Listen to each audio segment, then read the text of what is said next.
Welcome back to the Armchair Attorney Podcast. I'm your host, Matthew Leffler, the Armchair Attorney, often duplicated, never replicated. I know why you're here. You're here to talk about trailers. That's why we're all here. That's why every single one of us wakes up in the morning with a spring in our step. What did that beautiful trailer bring to you today? Oh, we're going to get into that. But before we can have my very special guest, the president and CEO of Wabash. Oh, that's right, Wabash. We got to say a shout out to our sponsors. And those sponsors make it all happen, as well as you, the viewers and the listeners. I am so appreciative every single time you tune in to listen to we talk about the law and supply chain and all of the things that help keep America moving.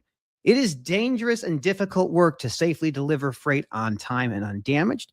Even in the best circumstances, it's not easy.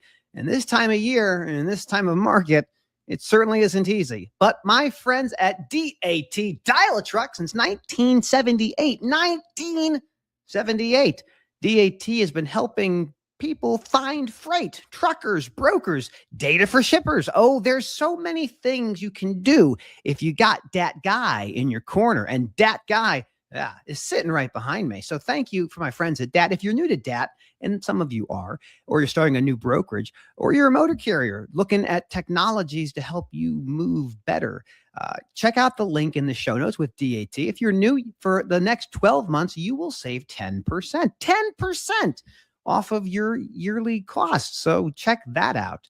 And of course, my great friends over at GenLogs, Ryan Joyce and that team is changing the paradigm of freight intelligence. They got the cameras. They're always watching, looking.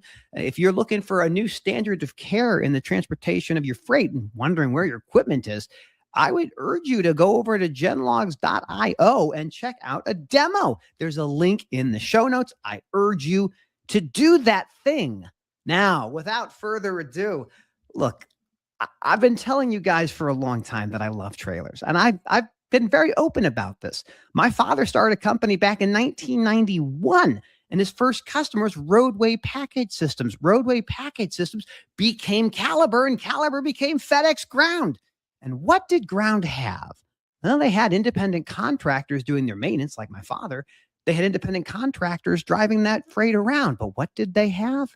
Oh, they had those beautiful boxes. And I have been saying since the beginning of all of this that every innovation that is promised in the supply chain, every promise made by the technology we care about, is predicated on a connected and well-maintained trailer. So who better than Brett Yeagy of Wabash to tell me a little bit about the connected trailer? Brent, thank you for joining us. It's so great to be here, Matthew. I'm on the Armchair Attorney Podcast. It's amazing. You run a publicly traded company. That's certainly a very important thing, but clearly this is the highlight, right? It is. I've been looking forward to this for years. I feel like it's a pinnacle of my career. Well, for the people who don't know you, there might be one or two. Who are you and what do you do? Sure. So I'm President and Chief Executive Officer, and I have the privilege of doing that with Wabash. And I've been at this great company, this Innovative Leaders, for 23 years, and I've been CEO for the last 8. How long has Wabash been in business? Because this is a fairly new-ish kind of business, right? So right at 40 years. We were founded in 85 and went public in 91. I will tell you, I think Wabash and I share a birthday, at least birthday year. I was born in 85. Great year to have a birthday. Well, for what Wabash, you were one of the largest trailer manufacturers in North America. Can you talk a little bit about like what Wabash is doing day in and day out? Sure. Let's start. Wabash is absolutely a leader in trailers, but we're really a leader in transportation-related equipment. We are the second largest truck body manufacturer. We're second largest in tanks. We're one of the largest in platform trailers. So we really think about us being a first to final mile solution across many different modalities. And we also think about Wabash as providing services that help in the caretaking of capacity. So go ahead. How did you get into Wabash? Like, what drove you to the company? Well, I would say at the fringe of the heavy duty trucking market in my previous employer, which is Delco Remy, starters and alternators. And a recruiter called me one day and said, "Hey, Wabash is trying to do something interesting." This was 2003. New leadership's coming in. You want to be a part of it? And I said, "Hey, I'm up for the challenge. Let's go talk to them." And they gave me a vision of where the company was going. And so I made the leap and jumped over to trailers in 2003. At what point in your career did you realize like there was no escape from supply chain? Or do you still think like there's a chance you could do something that's not related to I transportation? mean, it's been 23 years, so I've given up hope a long, long time ago. We talk about this in the industry all the time. Trailers, it's hard to get out of it. Supply chain in general it's difficult. And the customers are so dynamic. There's so many of them. The issues are complex and changing. Needs and problems are always shifting. And so it never gets boring around here. That's amazing. How many trailers of all the different types is Wabash like producing a year? Because the scale is astonishing to me. Yeah. So when we are running at relatively peak output, so let's go back to 2023. When you count everything that we do, excluding services, almost 80,000 units of equipment across truck bodies, platforms, tanks, trailers across the board. How many people are employed within Wabash in this incredible company? Yeah, so we're going to average somewhere between 4,800 and 6,500 total employees. That's 13 manufacturing locations, primarily in the United States. We have one in Mexico.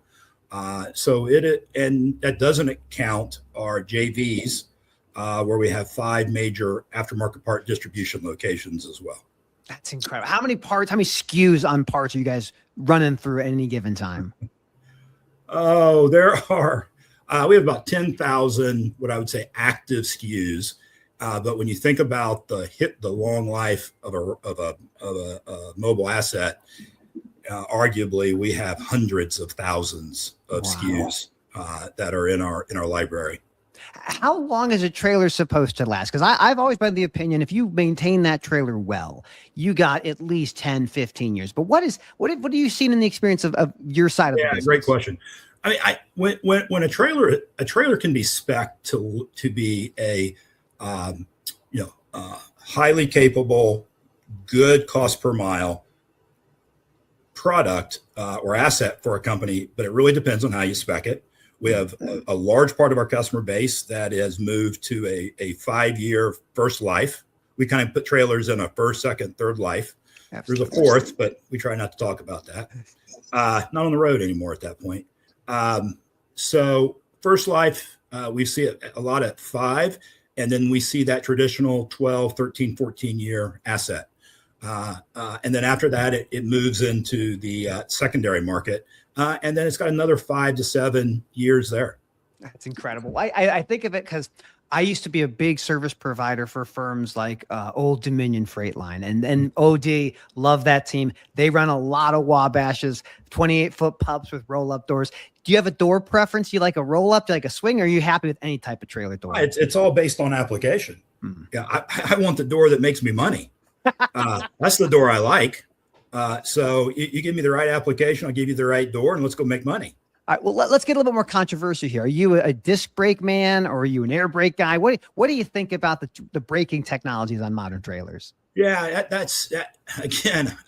Look, we're a bunch of engineers around here, and so again, I got to go with what's my application? What problem am I solving? I would say for most applications, I think an air brake is just fine. There are absolutely some where you want to really kind of maximize the characteristics of disc brakes, where the way you operate it, the stopping distance is something you really want to take advantage of, but you have to manage that with the added costs that you're going to have over the useful life of that trailer. Well, this is what I love about, because like I talk with shippers all the time and they say like, oh, we only use air ride for our suspensions. We can't have the spring suspension. It's not good enough for the freight. But I know for a fact that the different types of suspension, spring included, aren't bad for freight. Like, what do you think about suspension, air versus spring? Oh yeah, you're gonna get me in so much trouble, right, with the suspension guys. Again, we've done studies of our own for both air and spring, different types of loads, loaded, unloaded, uneven loading, different roads, different applications, different driver behaviors. And you give me the application and I'll tell you it should be spring. You give me the application, I'll tell you it should be air. But to say that there is one size fits all, that'd be too easy. I couldn't agree with you more. I found that from my own experience, the air suspensions often require more maintenance and more service. And I think on the spring side, I don't see as much of that, but the mentality or the perception in the industry, at least from the shipper side, has been my stuff is so important. I can't risk it being on anything but air ride. And again, I love all suspensions. I'm with you. I want the right suspension for the right use case. But I will say, and this is my controversial thing, this is not speaking on your behalf, I'm not a fan of super single tires. I'm just not. Like, I understand them. They're neat, but I'm not a fan. What, do you have an opinion on super singles? I wouldn't put them on if it were me. They're great for dolly converters. I love them on a dolly. I love them on a dolly. Maybe on the drive tires of a tractor, maybe. But I'm just not sold on having super singles on a trailer. I like 8. 8 is a wonderful number. Absolutely. Okay, when you talk about like specialty trailers, do you guys make a lot of specialty stuff like multiple axle trailers? We do. I mean, we do tris, quads, different configuration of quads. We'll put them on, drop deck, straight rail. And then you've got the variations that go on our platform and tank trailers as well. When you're moving into Canada and Michigan and a lot of different regulations that you can take advantage of, it absolutely can make sense to put that product on, and we'll accommodate where we can. That's incredible. Like, see, I when I was first got you on side so we can do this podcast, I was thinking, what are all my favorite trailer questions? And I love to think about like the most common repair items we encounter. So doors getting knocked off, glad hand seals getting ripped and torn. Has there ever been a surprising trailer like that? How did that happen? My favorite story I like to tell is I had a trailer that had a hole in the roof, and whoever fixed it before I got to it, they had taken manifest boxes and they pop riveted 3 manifest boxes on top of that roof. I'm like, well, that's a way to do it. I wouldn't do that myself. But what surprises you about the business? Oh, and I'm very simple. The myriad of ways that our customers can figure out how to rip off a corner post is amazing. And the amount of effort we put into trying to design and make the front end at a time, bulletproof tank-like to address driver behavior is significant.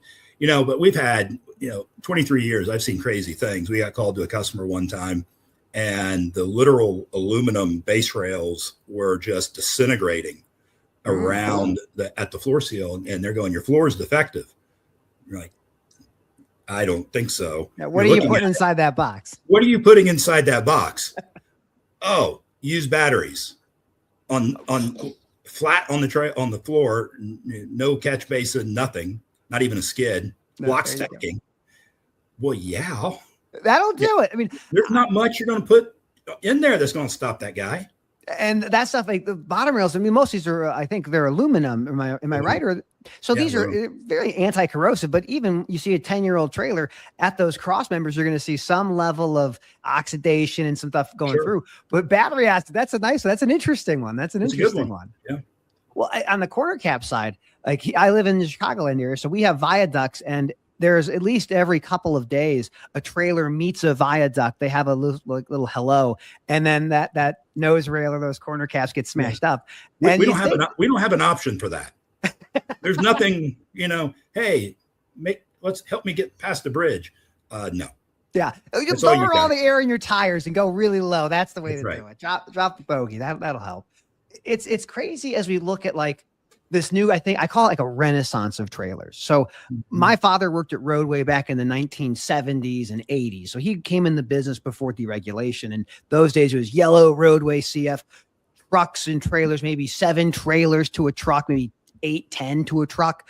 And you see it today, the truckload guys, maybe 2 trailers per truck, maybe a little bit more, but we're seeing so much innovation. So are you feeling the rising tide of people wanting to be in the trailer or have access to more trailers? Yeah. I mean, we saw pre 09 recession, I'll give you kind of a history, a rise of a trailer to tractor ratio in the 3.2 range. Coming out of the 09 recession, there was this, I would say, belief that maybe that's not the way to go. We want to be more efficient, more asset conscious. We actually saw that drop down into the 2s, 2.7, 2.6. Yeah. But by 2015, it's been a steady rise. And some of your best fleets, in my opinion, are running in certain lanes, 5-6 trailers to tractor. If you are a 1-to-1 and arguably 1-to-2, you are sometimes significantly blocked from getting access to best routes and even the best matches through the brokerages, which is one of the things that we're trying to address with our trailers as a service product.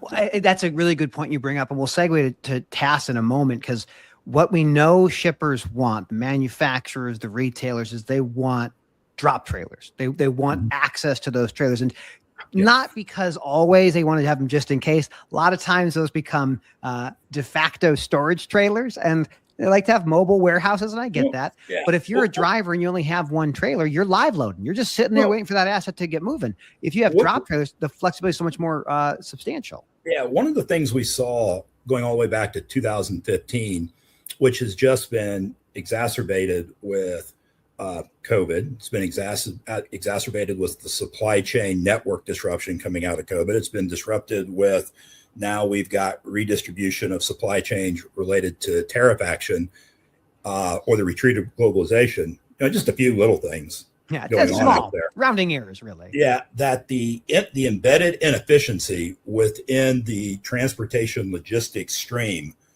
going beyond carriers, but really thinking through the whole enterprise of it, has so substantially increased that the pressure is put on that asset base, right, to kind of, again, to maintain flow, and it's pushing assets needing to be in place. That little bit of insurance that when you feel that friction, you can keep moving. Sometimes it relates and trailers having to be parked. In other cases, we're trying to minimize weight, but carriers are trying to figure out how to keep moving while all this disruption is happening around them in the macro, but it always boils down to micro friction that they feel. And that's going to suck money away, revenue, if they can't keep moving.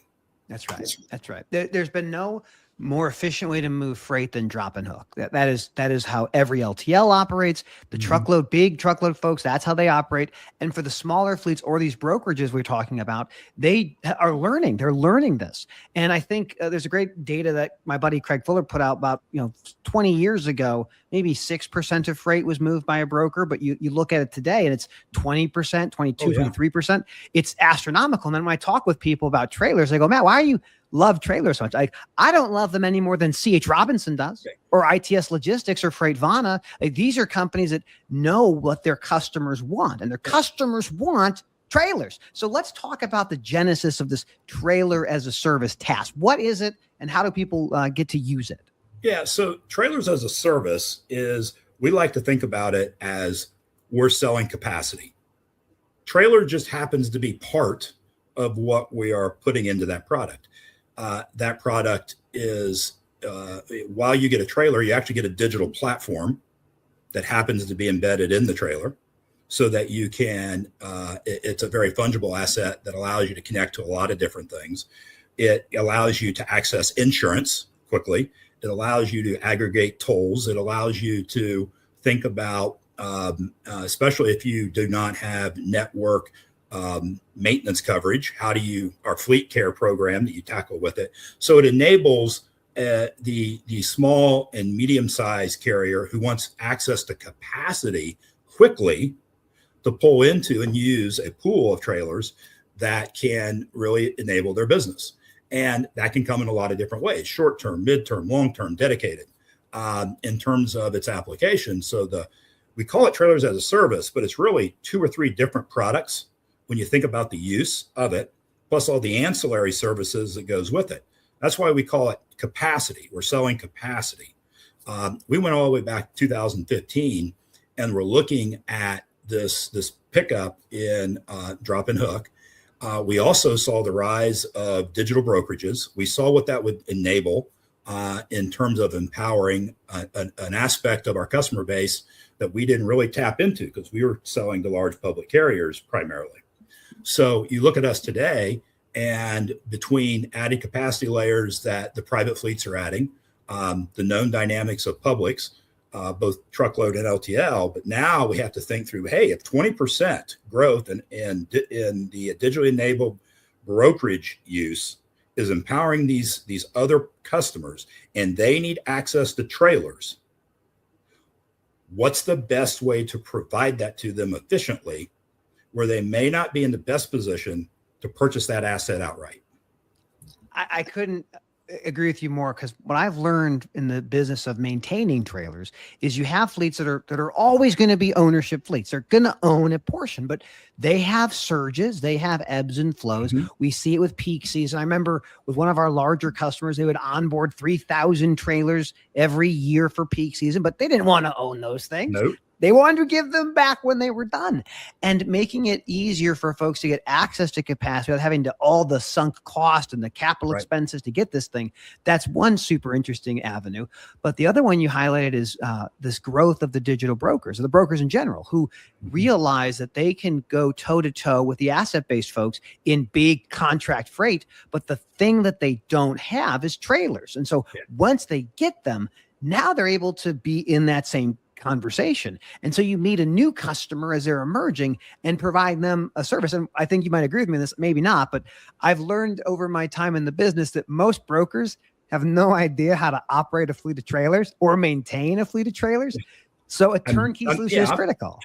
I'm not going to talk disparagingly of brokers, but yeah, I tend to agree with your thesis there.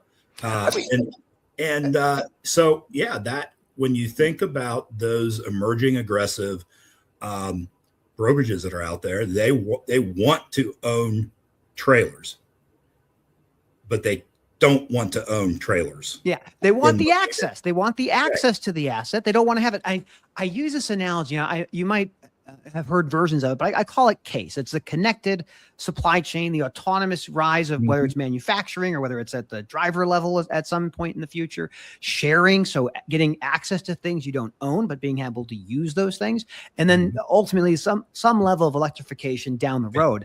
But every single one of those pieces, these big trends and forces, they're all tied to trailers. Like everything from track and trace that people care about for where's my freight to cargo theft and fraud, it all comes back to that incredible box. So what do you think is, like, you look at the future of transportation, how does Wabash solve those problems today, and how do they solve them in the future? Yeah, without, it's such a dynamic industry to say, exactly how you're going to solve them specifically, 3, 5, 7, 10 years out, it's difficult. We generally believe that the general concept of trailer pools is going to expand. We think to enable that, when you have large trailer pools, you also have large data sets that go with those trailer pools. So the trailer becomes a digital platform, not in the context that most try to solve it, which is, I'm trying to manage operating costs per mile or maintenance costs per mile, or I just want to know, is my door shut or my door is open?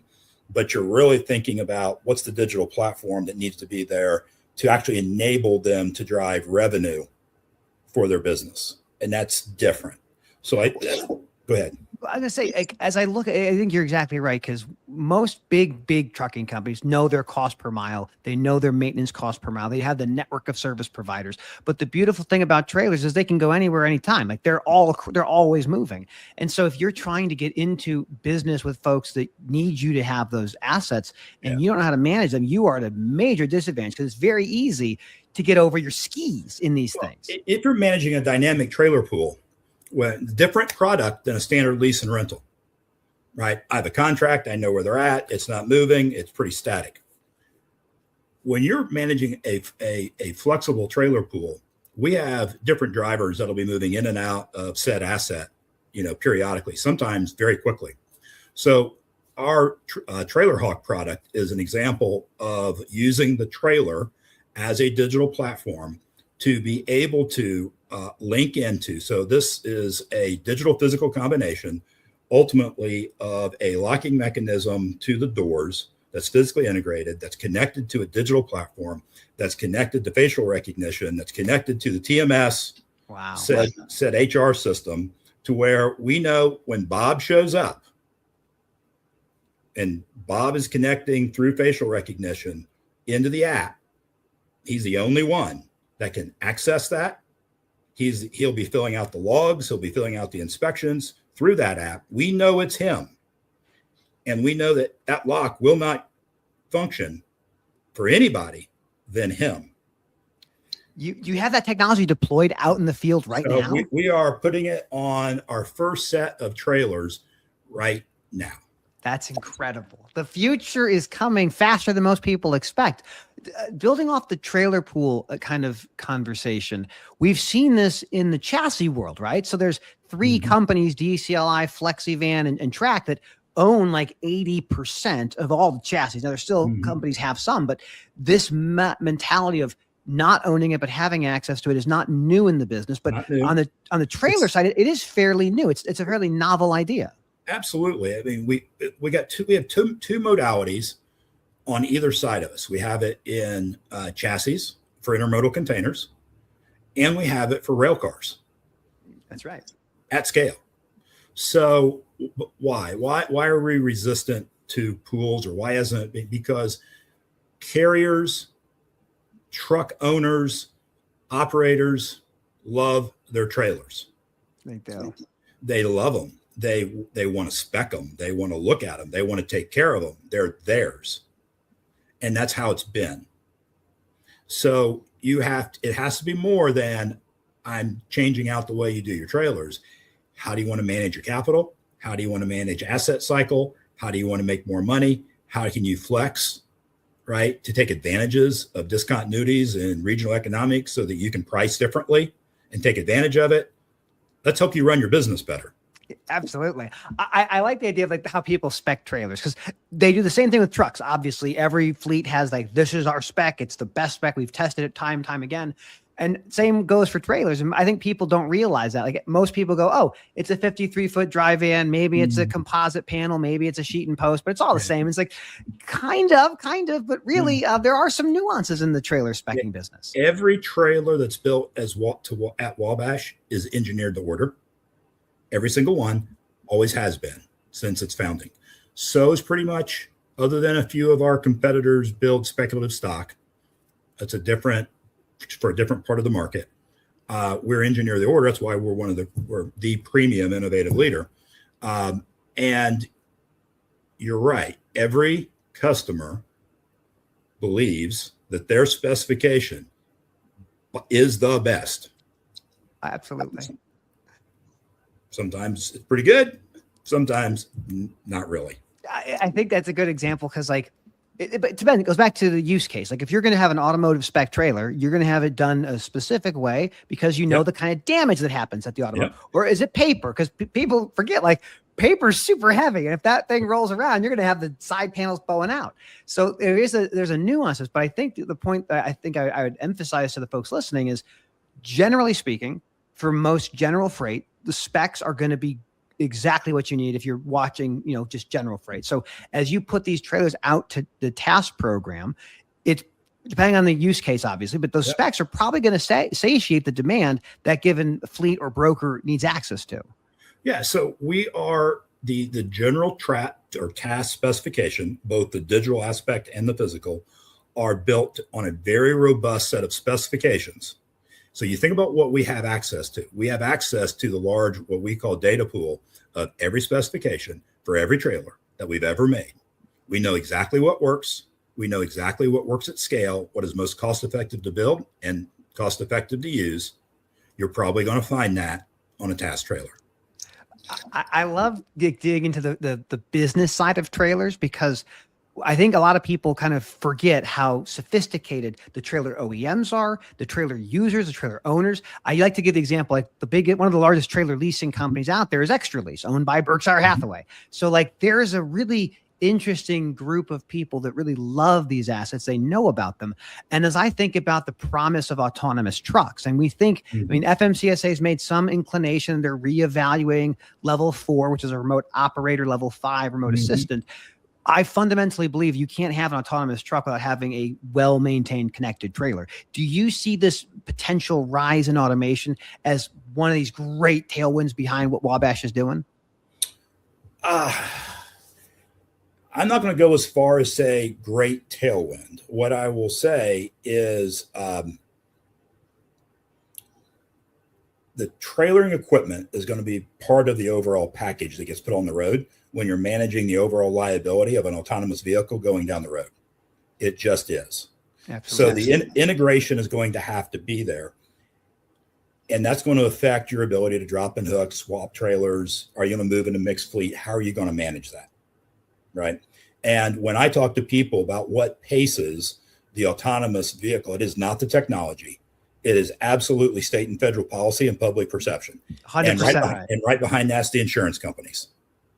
Absolutely. So we have to solve, if you want to solve the problem of autonomous, you actually better be pulling ahead all of those problems first in your design, in your validation, and how you're going to think about the systems.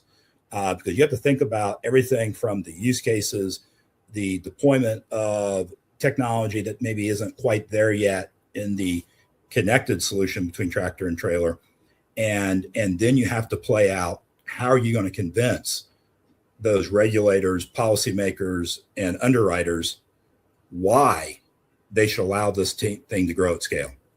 I couldn't agree with you more, because I think we're seeing it intrastate. So the Auroras and the Kodiaks and others are out running intrastate, usually with a safety driver. So there's still someone kind of in the cab that could take over if necessary.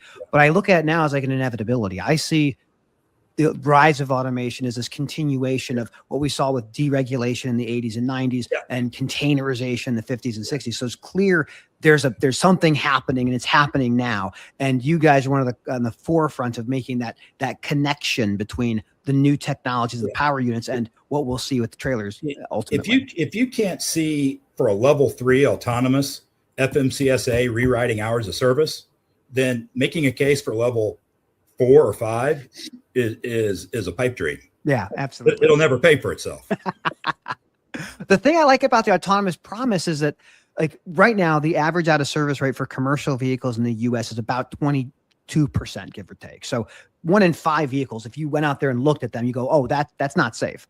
And in the event of autonomous, you'll never have that level of failure. You could never survive. To your point on public trust, it would have to be well maintained. There's no opportunity to not maintain it. Absolutely. I mean, you think about, I'm looking out my window right now. We're at 6 inches of snow. Right? I'm seeing the same in my window. And you think about autonomous vehicles going up and down on ramps and black ice and everything else. To manage the liability that goes with that and the perception of it, you're going to have a tight system all the way around, flat out. And the same level of tight system you should be operating at today. I couldn't agree with you more. I think the part of autonomous that is the most interesting to me at the moment is how potentially more productive they would be. So an autonomous truck would function, I would imagine, much like a sleeper or a team driver. You're having the unit always running. The thing you would do is stop it for maintenance and stop it for fuel and stop it for P&D, but it's going to operate. So you would likely need more trailers. And I think you might know the number better than I do. It's like 5 million trailers in the US or somewhere in that range. That sound reasonable? It's at least. Okay, so we have, and that's part of the storage trailers, and we love the 3rd and 4th life of those storage trailers. It's don't take them off the yard, but people end up doing that. Now, you mentioned earlier, we talked a little bit about tariffs, and so I talk with a lot of manufacturers.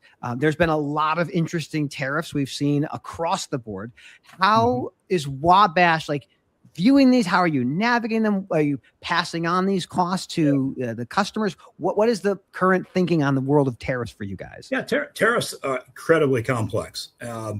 We've done a lot to our supply chain to try to mitigate primarily what we would have been exposed to, so pre-COVID, and really based off the 2018 steel and aluminum tariffs. We changed our supply chain to really insulate ourselves from the vast majority of that. What you get is a secondary effect that as tariffs hit tier 3, 4, or tier 4, 3, 2 suppliers rolling up to tier 1s into say a suspension, ultimately you get a stack up of inflationary pressures at that primary assembly that goes on a trailer. We're just at the point where those are starting to come through, and that will be part of pricing decisions that will go into 2026. Now, that has to be integrated with the fact that we have substantial pressure from some of our competitors and the manner at which they maneuver within the international trade market or the supply chain markets right now, that puts pressure on our ability to do that and do that competitively to pass those on. And so that is a big deal for domestic manufacturers right now to have a level playing field so we can manage all these cost pressures that are coming at us. We've seen in the past, like other organizations a couple of years ago, like dumping chassis in the United States. And then there was the court gets involved. They put in things like additional costs. Like, where are you seeing the biggest challenges for the domestic US based trailer manufacturers right now?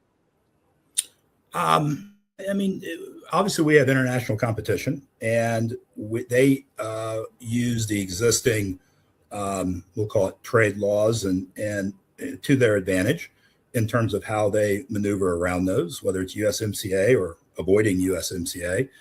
And that's a significant challenge for us.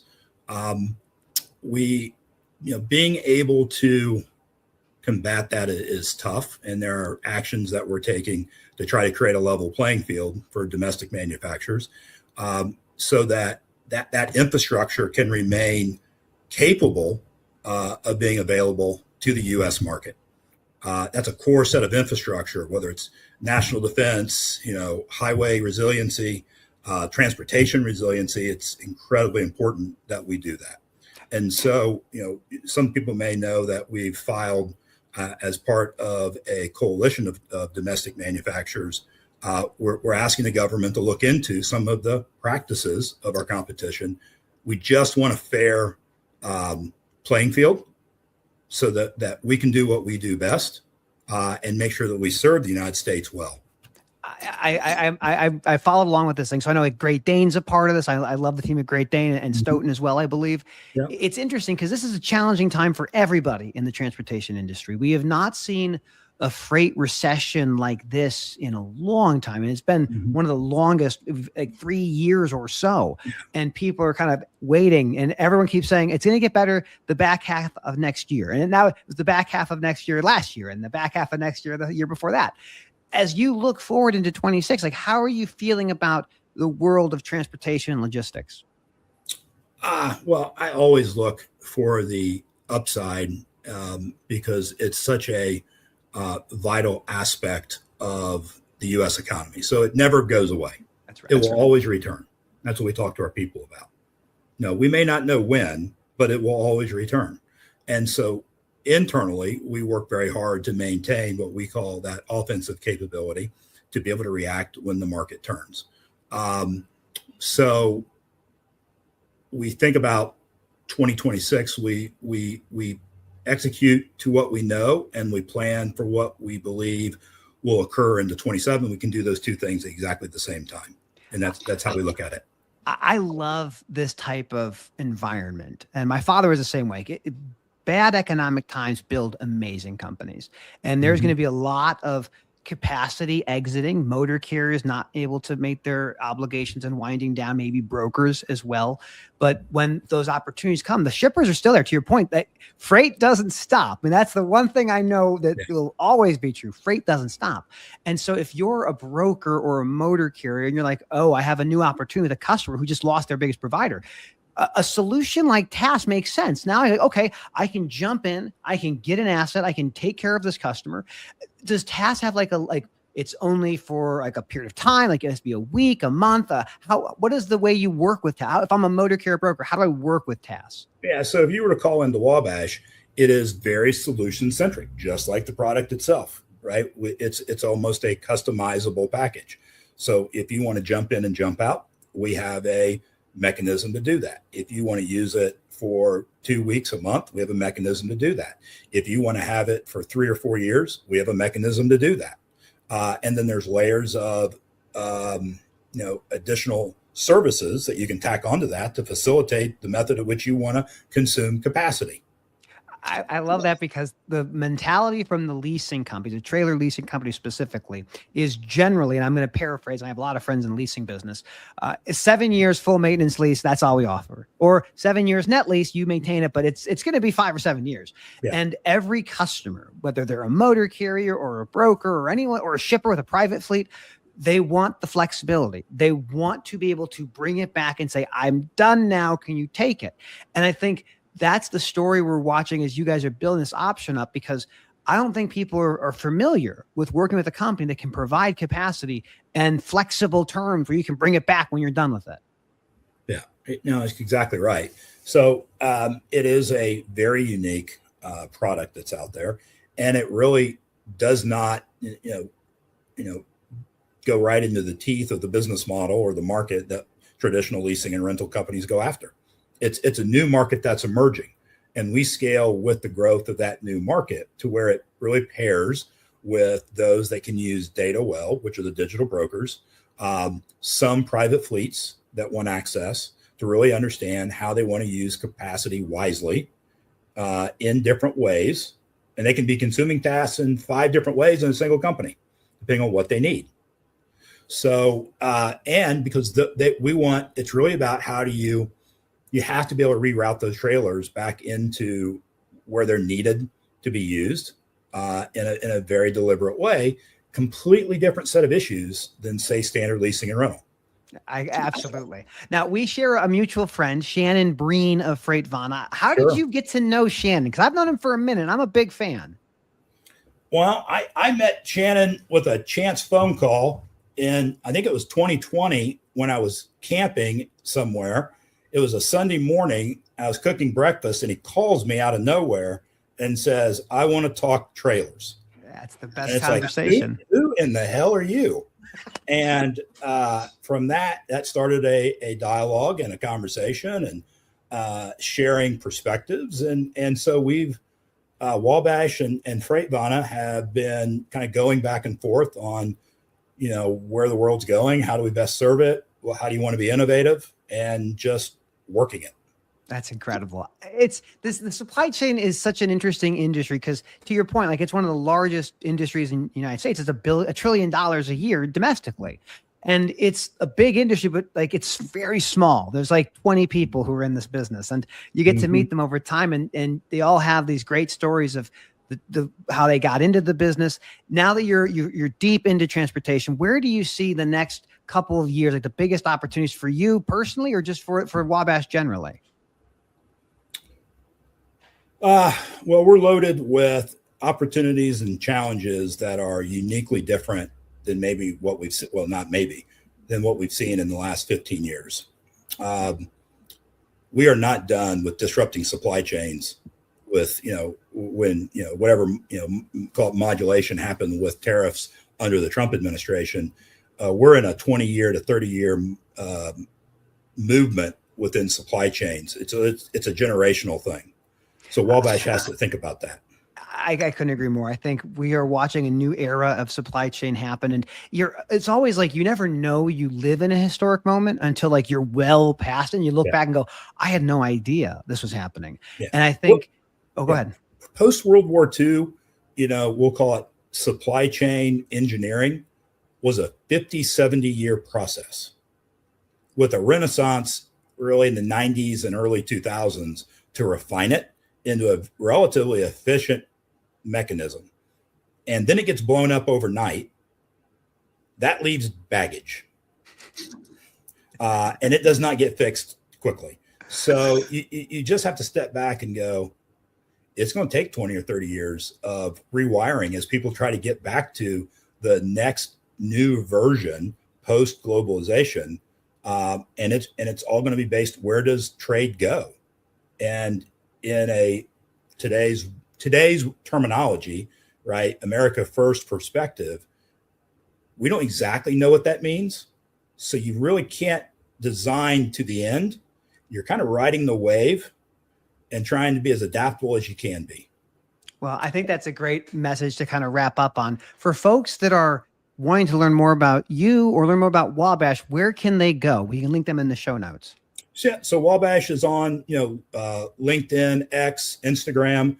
You can go to onewabash.com and look us up. And we're a publicly traded company, so we have tremendous levels of transparency into our business. We're the only one that can offer that. So feel free to give us a call. Phone numbers, emails are all there, and we'd be really happy to do business with you. Well, I appreciate making time, Brent. Thank you for joining the podcast. I hope you have a great rest of your day, my friend. Well, thank you. I really appreciate it. Discussion. Absolutely. Thank you so much. Well, everyone, that's it. That's the Trailer Podcast. We'll have more of those. I'll get Brent to come back. We'll talk more about those beautiful boxes. As we look to the future, the supply chain promises safely delivering freight on time and undamaged. We all want to get home in the same condition that we left, and companies like Wabash are working hard, tirelessly, to solve the biggest problems facing the American supply chain. What do we want? Trailers. When do we want them? All the time. And how well maintained?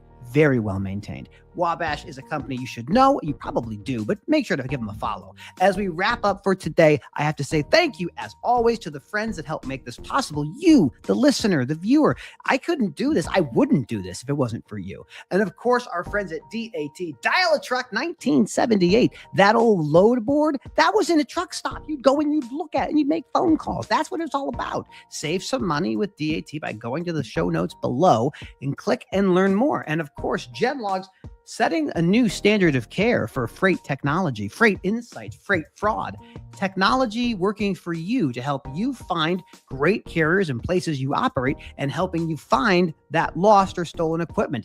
Find yourself at Genlogs and take a look at the demo. Tell Ryan that I sent you. Maybe he's listening. I certainly hope so. Have a great rest of your day, and we'll catch you next time on the Armchair Attorney Podcast.